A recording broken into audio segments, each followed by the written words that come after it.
So this last week, I got me a new Almazan kitchen chef knife. It's really, really cool. And we have used it a few times this week, and we're going to talk about that knife and how well it doesn't do. We'll go over that. Also haven't made alligator in a while. And this weekend, we made some alligator 4-cheese dip. We got that and more. So stick around. Time to fire up that grill. From smoked pork to smash burgers, outdoor cooking just tastes better. This is the Okie Smokin podcast. And here's your host, John Berry.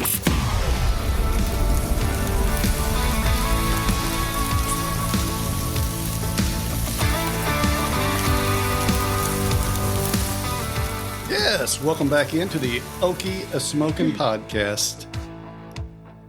Alongside here, my beautiful wife, Dolores. How are you doing today? I'm doing pretty good. It was a nice, beautiful day today. Went swimming. Went out swimming in the pool just a little bit. Yeah. Yeah, I got in it yesterday. I didn't get in it today. Went out there with the kids. Finally, pool weather. Yeah, we got 90 degrees right here in Oklahoma. I think it was above 90 degrees, actually, the last 2 days. So the pool water hasn't been warm enough to jump in a while, and we haven't gotten to that. So, and yesterday I was actually got in the pool while my alligator was cooking. I went halfway in. Watched it from afar, smoked it for about, I don't know, what do you say, about an hour and a half? Yeah, it wasn't that long. Yeah. Cooked pretty quick. Yeah, that's the last batch of alligator. We did alligator tacos. I've done some alligator chili, and then this was alligator 4-cheese dip. Oh my God, it was really good. And it was another 10 out of 10. 10 out of 10. It was also all low carb. We used, Yes. There was 2 cheeses that were 0 carb. It had Monterey Jack.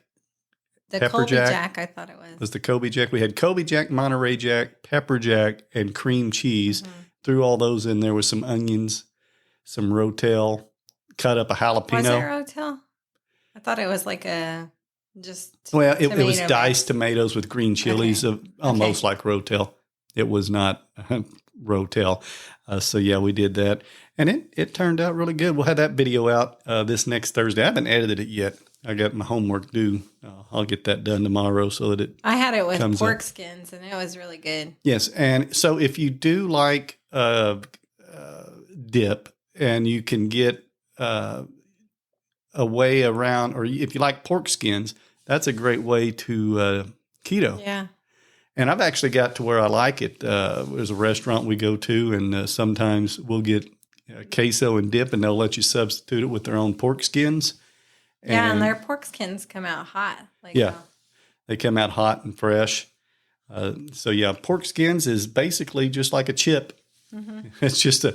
Oh no, I didn't eat it with the pork skins. Remember, I did it with my Quest chili lime chips. Okay, so you had some chili lime chips that you Those used. were 4 carbs for the whole bag. I forgot, but we did later on. I had them with the. So yeah, so I ordered a Almazan. That's a Almazan kitchen chef knife. I ordered this a couple of weeks ago. It finally came in. It was shipped from Siberia, and this knife, it's a beauty. You used it to cut up everything for the alligator. Yes. Dip and the alligator. You cut up. And I'm looking at it now. Don't cut yourself again. I have already cut myself with this, and I cut myself when I was actually cleaning it, not when I was using it. I was just rubbing around it, and I just got right next to the blade. I was on the outside, and it actually did cut my finger. Got a Band-Aid on it. Everything's fine. So it is definitely sharp. You can see my review of when I did the onions on my YouTube channel. But we did onions, tomatoes. We made some pico de gallo. Yes, the pico is good. So tell them, because you were using it today as well. I didn't use the pico de gallo. No, when you were using the knife. Oh, yes. How did you like the way? What did you cut up with it?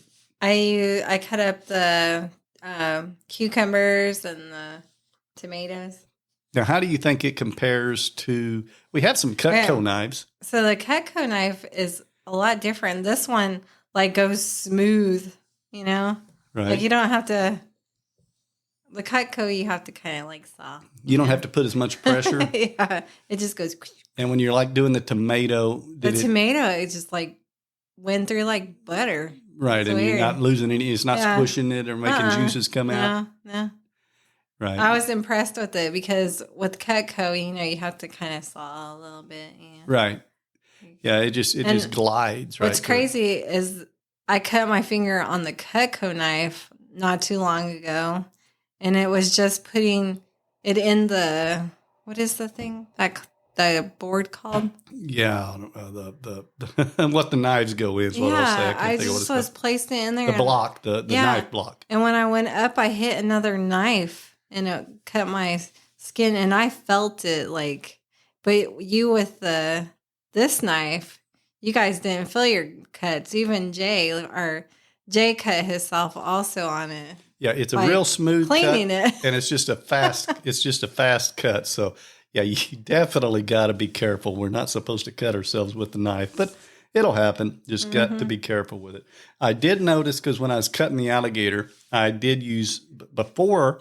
When I was cutting the alligator in pieces, I did struggle to get it to cut all the way through. Well, I think it's because you weren't using it right at first.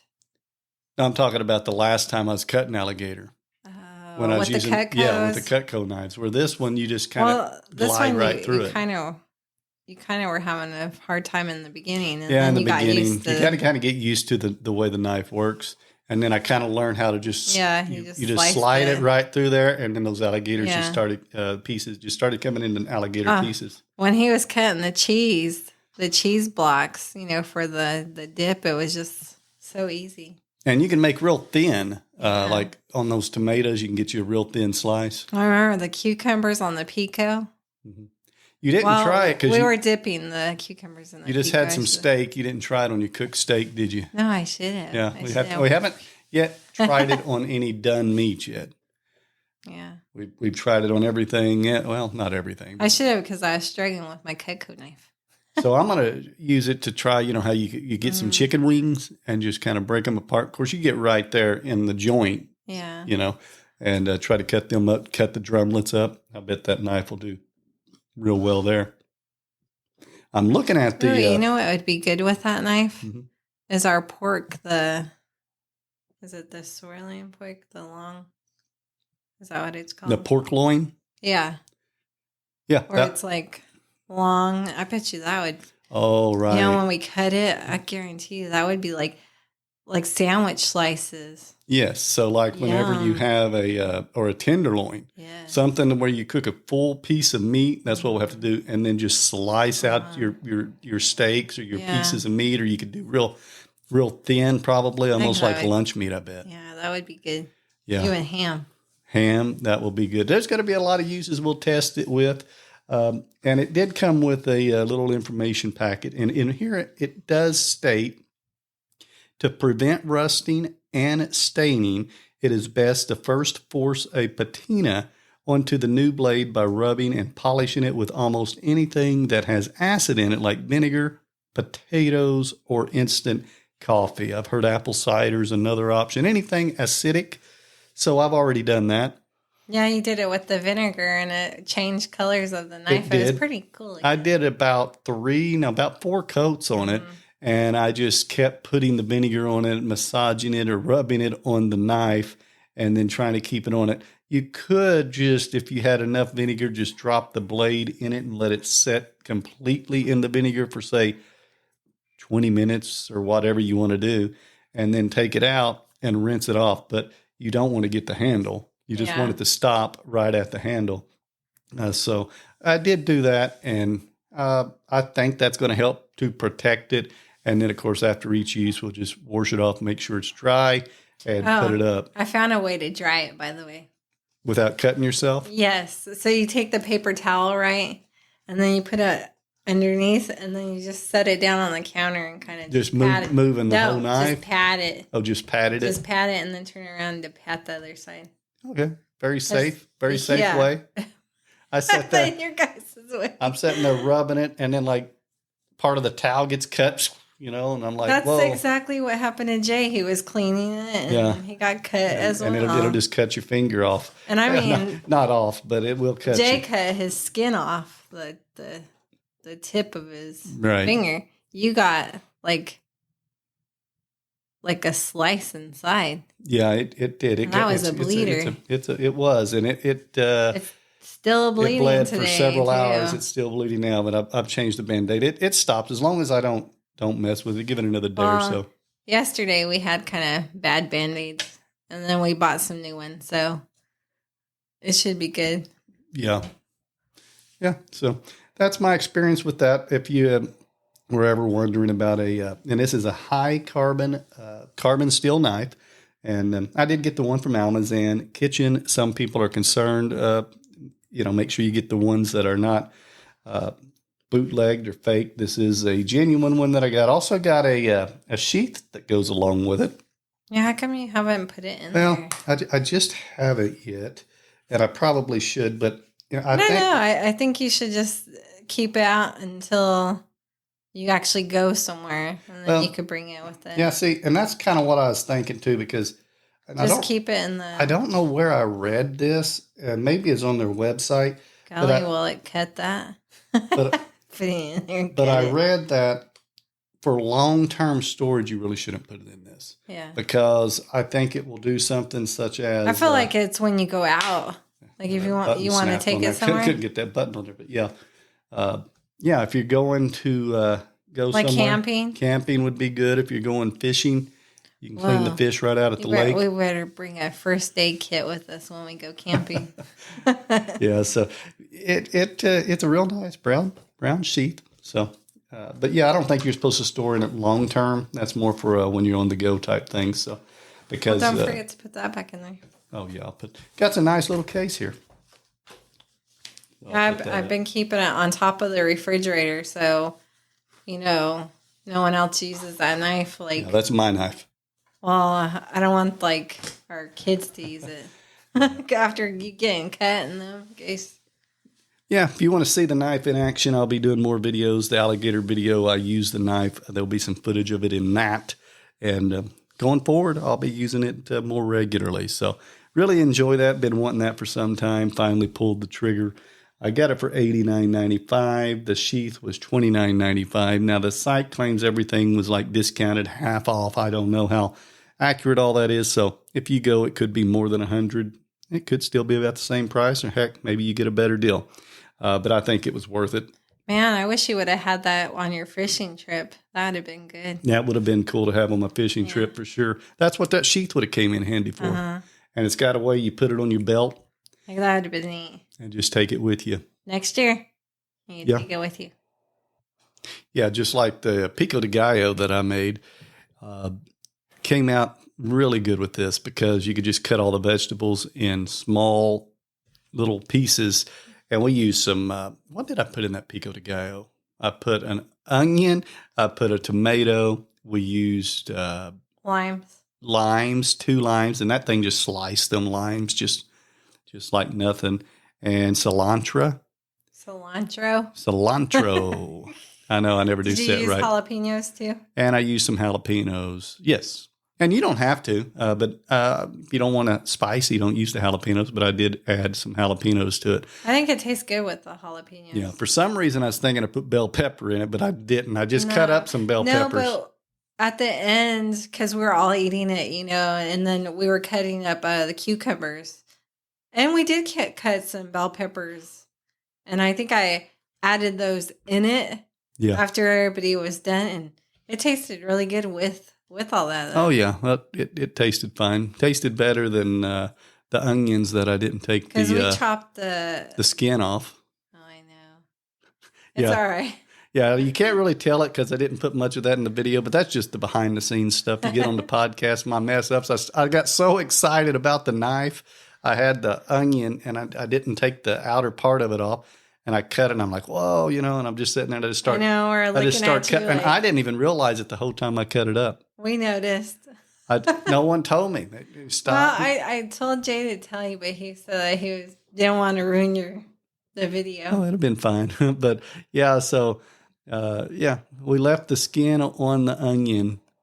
And then when you're eating it, you had to kind of remove some skins that you'd find in there. Everything worked out good, though. I didn't get any skin, so I guess I was the lucky one because I didn't get any. Yeah, well, you only got one layer of skin. Most of the onion is onion. So I'm trying to think of what I ate it on because it was really good. Oh, my pork skins. I was dipping my pork skins in that. But I also ate it on something else. Oh, I did my tortilla. I put the pico on my tortilla and rolled it up and put some cheese on it. And I ate it like that because when I put the cucumbers in there, I ate it with the cucumbers. Ate it with the cucumbers. Well, let me go ahead and jump forward 1 week from Thursday. That's going to land on my next collaboration that's coming up. Peanut butter and jelly. Peanut butter and jelly. We talked about this a little bit on our last episode, and I still don't want to give anything away. But this Thursday, we should have the Alligator video drop. And then next Thursday, around the end of May, that's the 29th or 30th, that's on a Thursday. Well, the 30th is our grandson's birthday, and you also have to do a thing with him. Oh, we have to do something. Am I doing a dessert, or are we doing a... Yes, he wants you to do a dessert, but it has to be on the flat stone. Is that what it's called? The black stone? Yeah, black. Oh, he wants to do a black stone dessert? Uh-huh. That'll be good. Yes. But so you guys got to figure out something because he's so picky, you guys. My grandson's picky, but you got to figure out something. And he likes to get in the making of the videos. He loves doing videos with you. Yeah, well, he gets in there and helps cooking, likes to get presented in it. I think he's going to tell everybody to give it a thumbs up. YouTuber kid. Yeah. he really gets a kick out of that for sure. Also, I was going to mention, we cooked your steak today. Yes. And the pit boss wasn't completely clean. And I caught the whole inside of that thing on fire. Well, it's a good thing we went outside. I was like, am I ready to put my steak on? And he said, yeah, it should be done. Because we're in here. What were we doing in here? Oh, see, I made lasagna for them and stuff. So I was having them eat first before we cooked the steak. Lasagna tonight for dinner, folks. Yeah, I made lasagna and salad for them. Not smoked, cooked in the oven. Yeah. She makes good lasagna, so. Well, thank you. Yeah, I had that with the salad, and I can't eat it, so I was like, I bought me 2 steaks, so, I was going to put them on the grill. We went outside, and there was so much smoke out there. Yeah, well, I set the temperature of the pit boss to 450 degrees because we usually cook it pretty high, 450 to 500 when we do steak.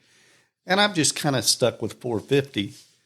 And she said, did you open up so you can open up a spot so the flame will come through for more of a flame broil? Yeah, because I like it that way. And I hadn't opened it. But when I opened it, it was smoking. And I thought, man, this is smoking. On fire. Yeah, there was... grease and just stuff that was on the shield and on the sides of the grill. So I moved it over, and as soon as the flame come up, it just ignited the shield, the whole sides. I had flames going all the way out of there. I had to turn it off, shut it, try to smother it. Which it went out pretty quick. Oh, yeah. It was like flame galore, and I thought I was going to catch the house on fire first because we have it in our back area kind of by the house.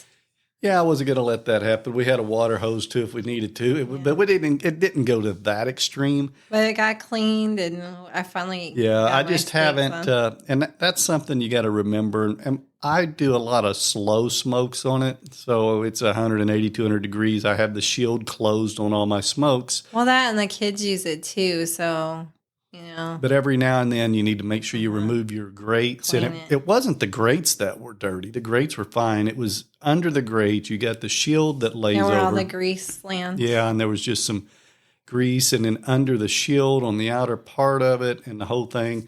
And then we had a pretty massive fire in the grill going on. It got hot fast. So once it went out, I removed everything. We cleaned it, got the shop back out.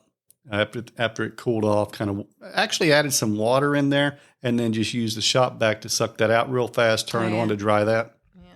Yeah. And cooked her steak about 30 minutes later, and it cooked like the thing was brand new again. Yeah. And I think that could be why I've had a little bit of an issue controlling the temperature I've had some of that built up in there in the bottom, and then it was helping. It's been burning a little hotter than normal, and all that other stuff could have been burning in there. So you weren't just getting the pellets to do it. But I cooked my steak, and it was really good. Yeah. I did it myself. What'd you have with your steak? Just steak. I didn't eat no salad. When she does steak, she just does steak a lot. But I didn't eat both of them. The other one's in the fridge. Save one for lunch tomorrow. Yes. That's exactly what I'm going to do. Right. I didn't really eat much today for some reason. We went in the pool and I didn't really have much. I made a guacamole and I had that with my pork skins. Right. But that's about it. That's all I've ate today.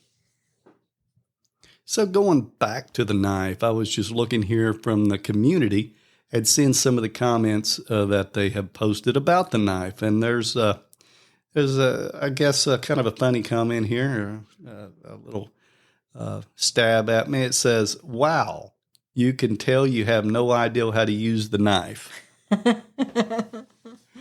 Now, I never really said I was an expert. Maybe I'm not holding it right. I haven't ever owned this knife before, and I hadn't cut myself yet, and everything was chopped up. Is there a way that you're supposed to use it? Yeah. So if you know how I should be using the knife any better, be sure and let us know. You can send a text to us just in the description. Or even a video. Send us a video of you doing it. Yeah. Or send a video. Show me what I need to do and what I'm doing wrong. Then this other person said, and a jalapeno, HALLAPEANO, some cilantro. That's how I say him. And an ungayung, UNGYUNG. So making fun of every part of my accent. I do that too, though. Yeah. So that was an interesting comment there. Yeah. When I first moved here, I used to make fun of your accent. Yes. So and also your dad. Okay, I'm from California, so when I moved up here, his dad was talking to me, and he goes, "I'm just joshing with you," and I was like, "What? What do you mean, like Josh as a person? What?" I'm confused, and he said that means joking. Yeah, I'm just joshing around. And here yonder, I'm like, what? Yeah, but that's okay. I like it. You can make fun of my accent. I do. I love it when he says wash instead of wash. It cracks me up. Yeah. It does. But whenever he says cilantro, I always correct him. Cilantro. Yes. People do on I do correct you. Social media platform sites. They always correct me as well. They're really correcting.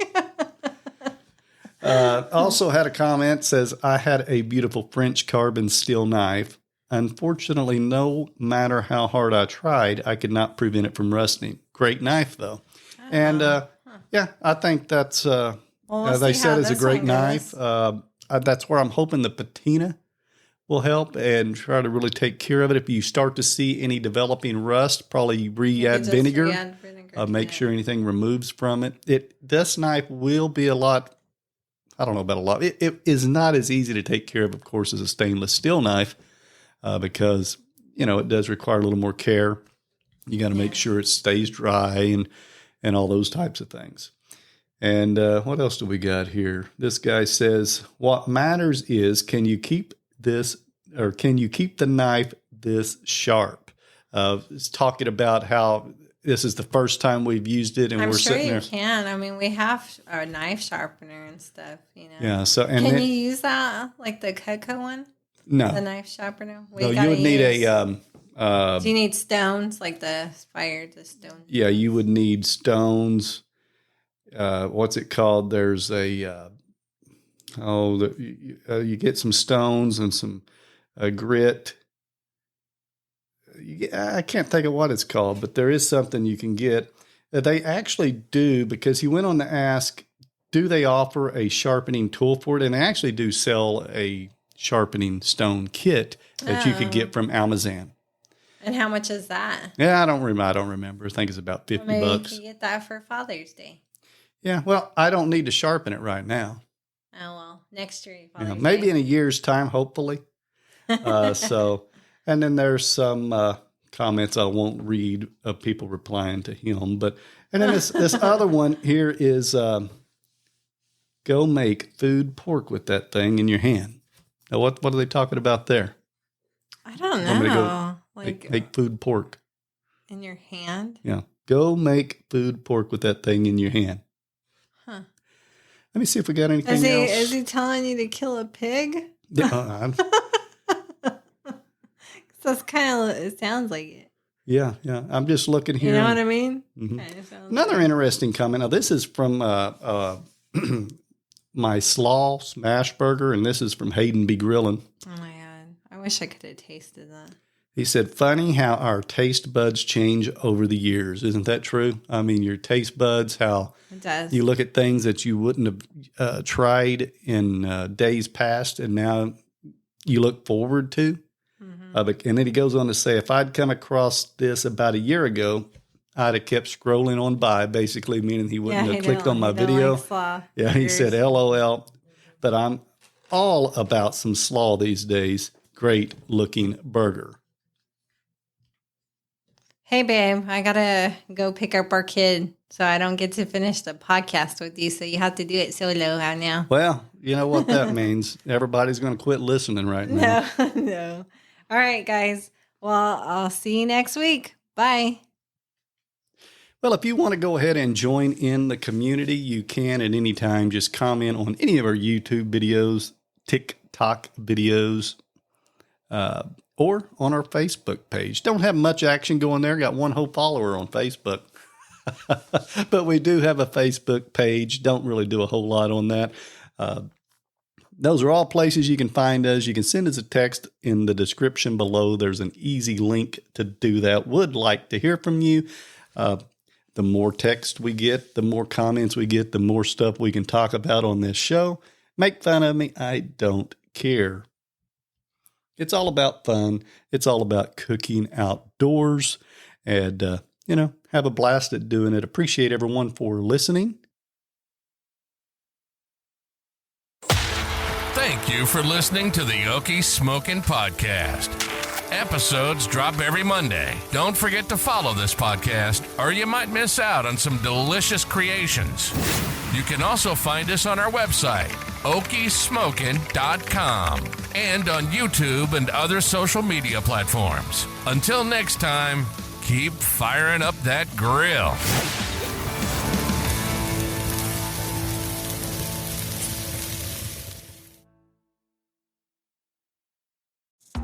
There's a brand new feature available on the Okie Smokin' Podcast, and it involves you. That's right. Send me and Dolores a text, and it's never been easier. Simply scroll down to the show notes description, and you'll see where it says, send John and Dolores a text message. Click it. Talk to us. You're probably using your phone anyway, so do it now. Can't wait to hear from you.